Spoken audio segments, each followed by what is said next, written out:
It's a new horror story, and every day in the aftermath of Sandy, we're hearing about another person or another organization stepping up and helping out the victims of the storm. Erica Pitsy is on Staten Island with another story of recovery and hope. You can probably hear the sound of the generator behind me as it powers lights for this street. That's right, this part of Tottenville still without power since Sandy, just another sign that people are struggling 6 weeks later. And while the Red Cross is long gone, there are local charities that continue to raise funds and give hope.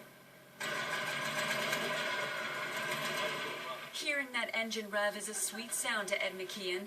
The electrician lost his truck when Superstorm Sandy's surge swept through the streets of his Tottenville home. My truck I parked it way up the block and it still got hit by water anyway. My husband losing his truck was a really big thing for us. So when Staten Island's Sandy Relief Fund donated this pickup truck to them today, You use it well. Thank you very much.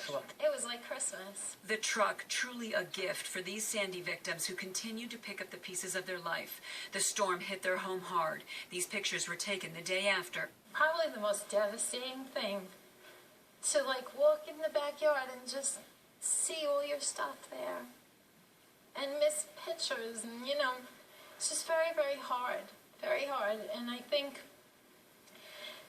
that everybody gets on with their life, but the destruction is still so massive. There's never enough money to repair the things that have to be done. That's exactly why Ian Neckin and his friends started the Sandy Relief Fund. Their charity sponsors a small group of specific families so they can concentrate on their every need. We haven't even touched the surface of helping these people out. Yes, we gave out a card today, and yes, that's great, but they're going to need a lot more than a card to get back to their lives. It's deadening. So when somebody helps, like Ian and the Sandy Fund, gives you hope. It really, really gives you hope. The Sandy Relief Fund is a 501c3 and is always looking for people to sponsor their families. If you want to help out, head to our website for a link.